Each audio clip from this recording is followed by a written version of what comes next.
Good afternoon, everyone. My name is Sarah Muscat, and on behalf of the family of Harold George Smith, I thank everyone for coming to this ceremony today.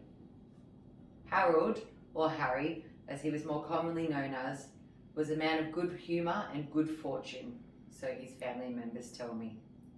So today we will not only mourn his passing, but celebrate the life he led.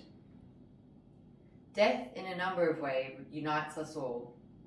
Harry's death, for a time, demands that each one of us put aside our own toil and business, our pleasure and our folly, to unite ourselves with everyone here, fellow mourners, who share in the common bond of love and respect for Harry.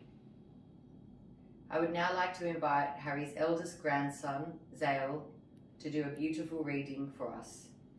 He will be reciting "Do Not Go Gently Into That Good Night" by Dylan Thomas.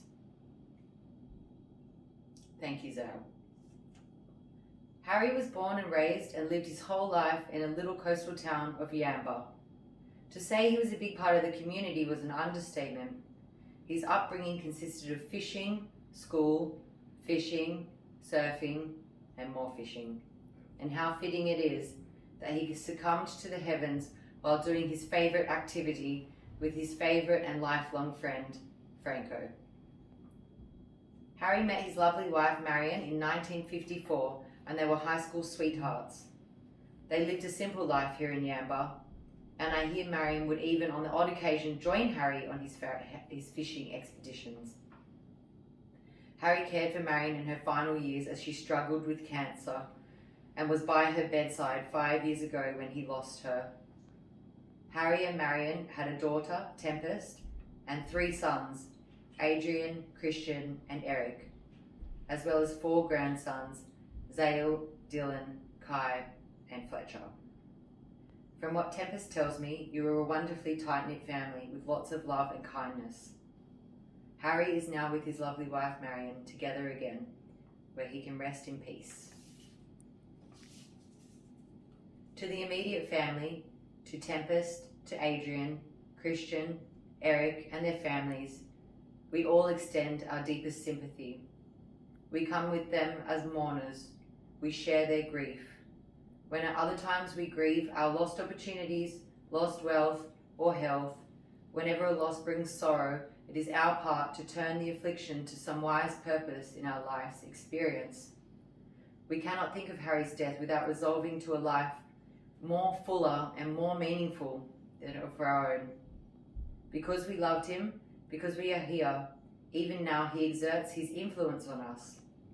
His death causes us to get our own values into perspective.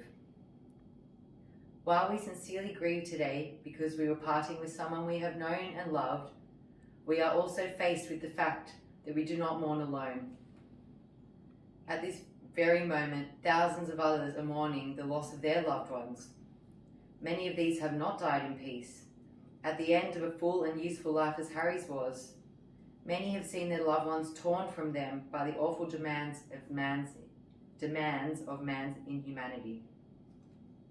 Bearing in mind the sorrows that others are experiencing today, we come to realize that we are living in a larger world than our own, and that the best way to face the unavoidable fact of death and parting is to take upon our shoulders the troubles of others, to go on working that we may help to remove the existing causes of injustice and preventable sorrow in this world.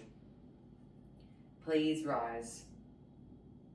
The body of Harold George Smith will now leave us today, yet his spirit remains alive and sprightly in our hearts forever. As the music plays, please feel free to come forward and place flowers on the casket. Thank you.